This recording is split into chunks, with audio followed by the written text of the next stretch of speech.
Fala pessoal, tudo bem com vocês? Estamos com mais um conteúdo, mais uma notícia, então já deixa o like aí e se inscreve no canal, pessoal. Não se esqueçam de ativar o sininho de notificações para estar recebendo todos os nossos vídeos. Hoje estamos com o Oeste Sem Filtro, todos se inscrevam ao canal deles e sem enrolações, e vamos reagir ao vídeo. Terminou a sua prisão domiciliar. O colegiado responsável pela análise é formado por Moraes, Carmen Lúcia, Flávio Dino, Cristiano Zanin e Luiz Fux. Antes disso, a Procuradoria-Geral da República deverá emitir um parecer a respeito do caso.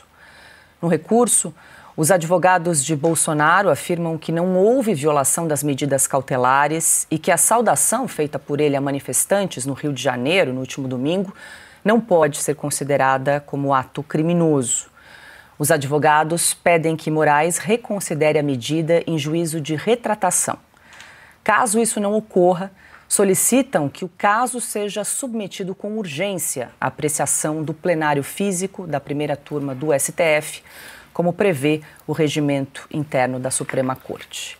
Adalberto Piotto, muito boa noite. Seja bem-vindo, mais um Oeste Sem Filtro começando. A gente abre o programa trazendo, então, esse recurso da defesa de Jair Bolsonaro. Agora o ministro Alexandre de Moraes envia para a primeira turma. Vale lembrar que a análise pela turma do Supremo é praxe em casos de recurso contra decisões monocráticas, contra decisões individuais, como foi esse caso do ministro Moraes, que então converteu ali as medidas restritivas cautelares a Jair Bolsonaro em prisão domiciliar. Boa noite. Boa noite, Paula. Boa noite, Ana, querida, Silvio, querido, todos que nos acompanham também.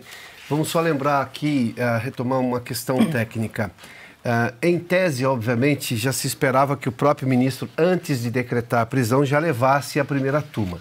Mas houve um entendimento no Supremo de que, por se tratar de descumprimento de medida cautelar, não precisaria passar pela turma. Bastaria o juiz, no caso ele, tomar a medida e ele decretou essa prisão.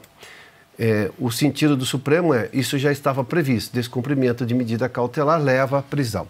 O fato é que é uma prisão completamente precária na origem. O juiz que julga é um juiz precário na origem. O processo todo é precário na origem. A primeira turma julgando um assunto como esse é precária na origem, ou seja, tudo é muito precário. E não quer dizer que vai acontecer alguma coisa diferente, porque a primeira turma, vamos lembrar quem são os membros da primeira turma de novo, é sempre bom.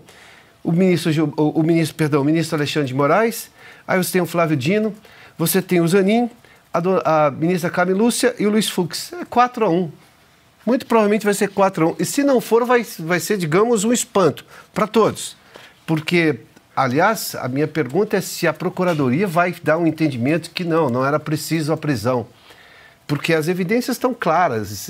Há um ex-presidente que, segundo o entendimento do próprio juiz relator, no caso o ministro Moraes, podia dar entrevista, e entrevista é uma coisa muito mais ampla, a gente está falando disso há muito tempo aqui já, uma declaração daquela em que ele fala boa tarde Copacabana, estamos juntos, seria razão para dizer que ele ofendeu a medida cautelar e descumpriu a medida cautelar? Então, quer dizer, tudo é muito precário desde a origem. De novo, é uma expressão do meio jurídico, mas se a gente fala disso com frequência, é sempre bom retomar. A árvore está toda envenenada. Não tem nada de bom que possa sair daí, a não ser a anulação completa, que é, obviamente, o que deveria acontecer em termos técnicos.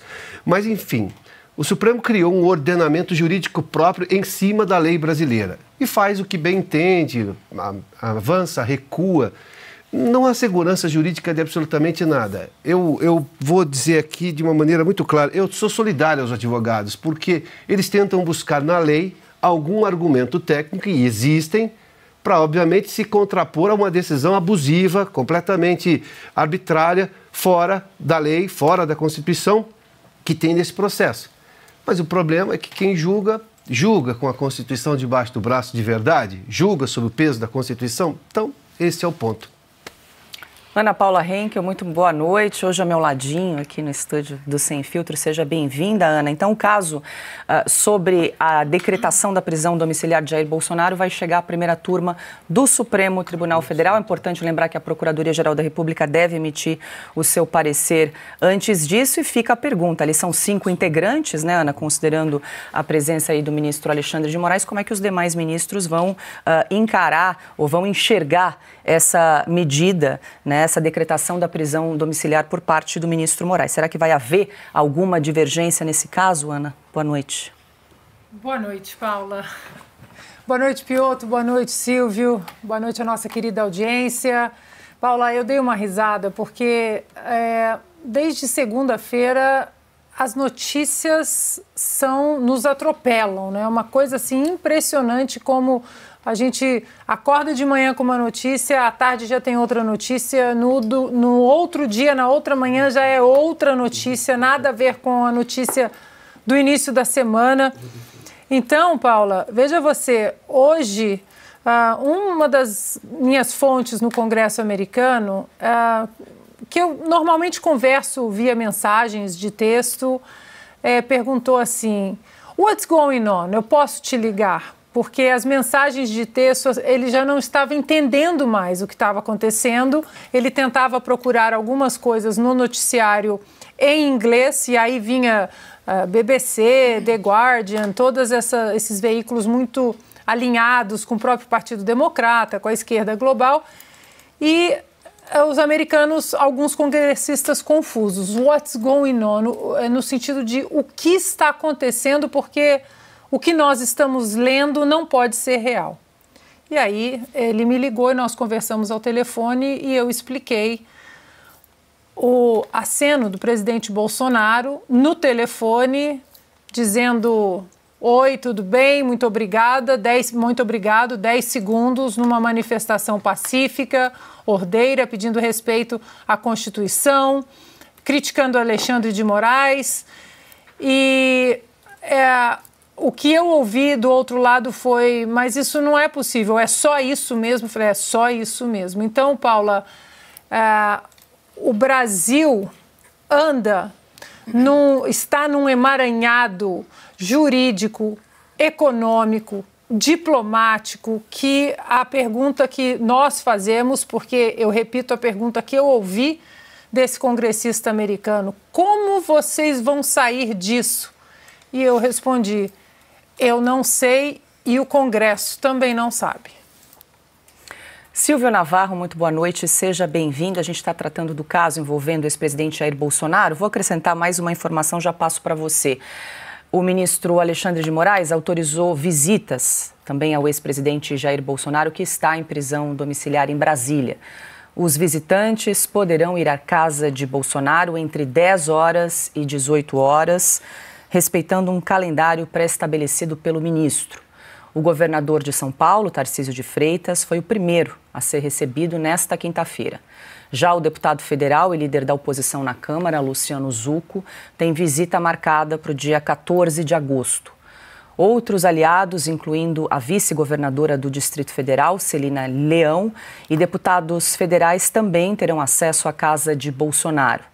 Moraes manteve restrições ao ex-presidente, como a proibição de uso de celular e contato com autoridades estrangeiras e investigados. Silvio, Tarcísio de Freitas, governador, chegou então ao condomínio de Jair Bolsonaro, hoje por volta ali das 2h30 da tarde, ficou com o Bolsonaro em torno ali de 1 hora e de lá depois seguiu para uma reunião com o governador do Distrito Federal, Ibanez Rocha. Então agora o ministro Moraes, vamos lembrar que ontem chegou a flexibilizar a questão das visitas para familiares, para os filhos, netos e noras de Jair Bolsonaro, e agora então deferiu vários pedidos de visita, começando pelo governador aqui de São Paulo. Boa noite.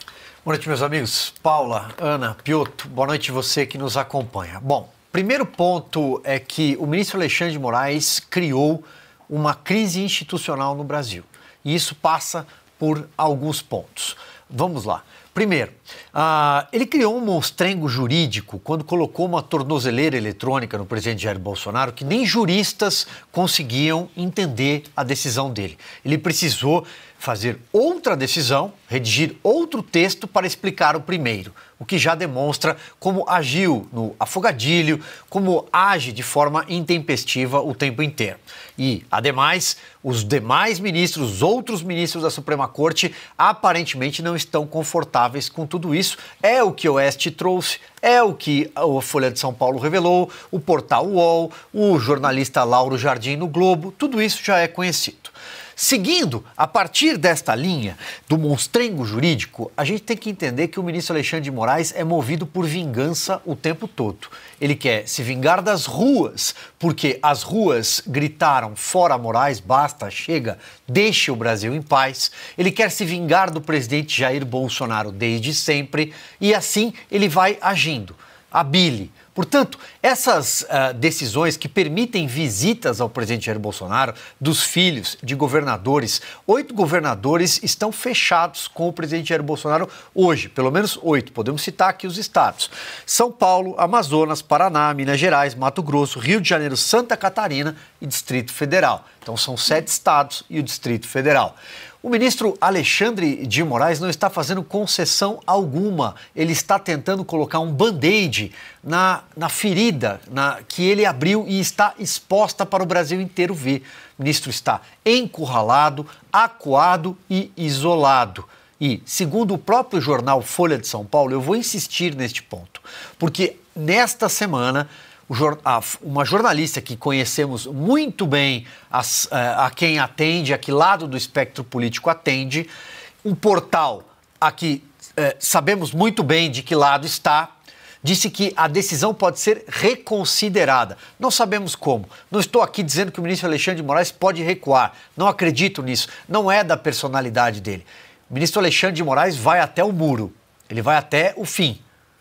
Portanto, quando alguém diz que ele pode reconsiderar, é porque, de fato, no mínimo, alguém está na orelha dele, ali dentro do Supremo Tribunal Federal, para falar o português claro, dizendo: Alexandre, você foi muito longe. Pois é, Piotr, a gente tem percebido desde ontem uma flexibilização, não sei se é recuo, enfim, mas uma revisão por parte do ministro Moraes para tentar, acho que, corrigir uma medida que desceu bastante quadrada, inclusive na implementação prática e concreta da ordem do ministro Moraes. Agora saiu mais uma informação também que Moraes autorizou o ex-presidente a receber visitas de médicos. 4 médicos, então, foram autorizados a visitar a casa de Jair Bolsonaro, sem necessidade de aviso prévio, e ainda tem mais. O ministro determinou que, em caso de internação urgente do ex-presidente, por recomendação médica, o Supremo deve ser informado em até 24 horas depois da efetivação da internação, com uma devida comprovação médica. Todos sabemos, né, de conhecimento público, que Jair Bolsonaro tem problemas gravíssimos de saúde em decorrência da facada que levou lá em 2018. Então, a prestação, o ministro parece que está tentando ali ajustar uma decisão meio bastante torta e confusa. Falta a grandeza de reconhecer o erro e suspende a prisão. Suspende as cautelares todas, porque tudo isso é um absurdo. Mas veja só o quanto, quando você se distancia da lei, eu estou falando de um juiz que aplica a lei, no caso, o ministro do Supremo, e, de novo, olha a bobagem lá atrás que foi cometida de deixar isso dentro do Supremo Tribunal Federal, sem que o presidente Bolsonaro tenha, por ser ex-presidente, prerrogativa de foro. Ele não tinha que estar sendo julgado aí. Um juiz de primeira instância teria a sapiência de deixar o processo correr, esperar tudo acontecer. Ainda assim, haveria o que se chama de duplo grau de jurisdição, que a primeira instância decidisse, por exemplo, pela culpa dele, ainda haveria a possibilidade de recorrer à segunda instância, ou mesmo às instâncias de Brasília, mas tudo seria com o devido processo legal, assegurando a ampla defesa, sem essa pressa, esse julgamento esbaforido que faz hoje o ministro Alexandre de Moraes. Eu me confundo às vezes com Gilmar Mendes porque é uma dobradinha, né? Não por acaso, Gilmar Mendes é o ministro que mais aparece em público para defender as decisões de Alexandre de Moraes.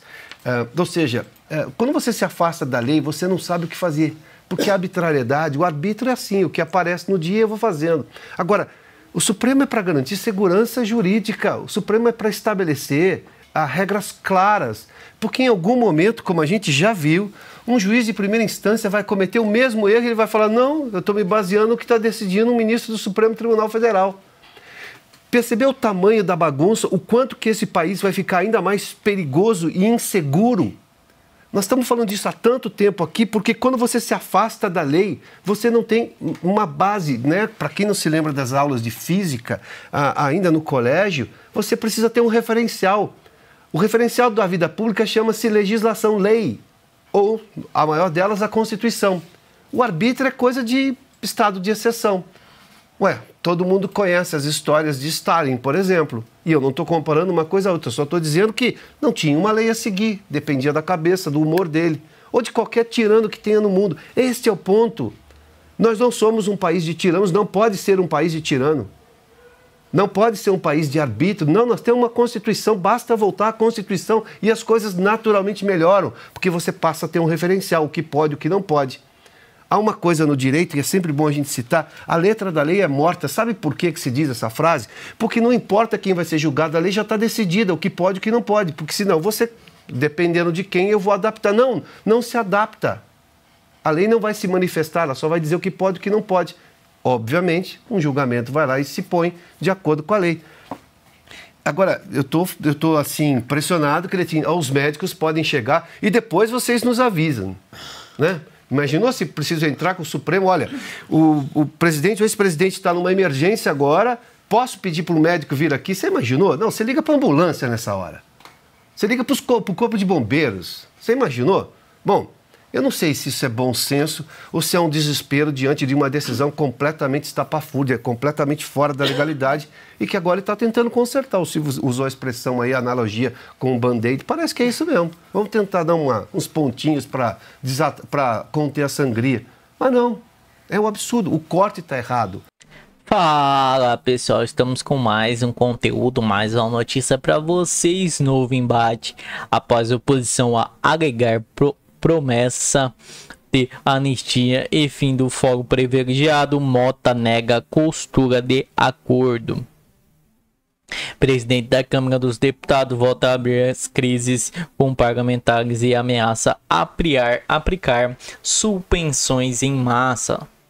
O presidente da Câmara dos Deputados, Hugo Mota, negou a interlocutores aliados ter afirmado qualquer acordo com oposição para pautar o projeto-lei que anistia os envolvidos nos atos 8 de janeiro. A declaração, segundo informações do portal Metrópolis, foi feita após embate que fez os parlamentares ter a partidos alinhados o ex-presidente Jair Bolsonaro ocuparem a mesa de diretora do plenário na noite desta quarta-feira, dia 7. Segundo líderes da oposicionista, havia acerto envolvendo o PL e o novo partido do Centrão, como PP, União Brasil e PSD, que previa a votação da anistia em troca do encerramento da ocupação.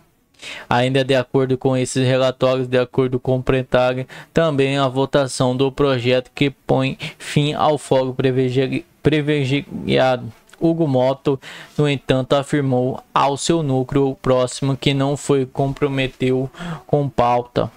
A pessoas próximas diz que o entendimento foi restrito aos líderes partidários, que a presidência da Câmara não afirmou qualquer compromisso. Procurados pela Conexão Política Parlamentar da oposição, confirmaram que houve articulação entre as bancadas. Segundo eles, tratou-se de um esforço conjunto para garantir apoio de tramitação de proposta considerada proprietária entre os aliados e o ex-presidente Bolsonaro. Então é isso, pessoal. Comente aí o que vocês estão achando dessas palhaçadas aí do Moraes e do ministro aí do Supremo, pessoal. Pessoal, não se esqueçam de deixar o like antes de sair e se inscrever no canal, que você vai estar ajudando muita gente aí, pessoal. Muito obrigado a todos por assistir até aqui e até a próxima.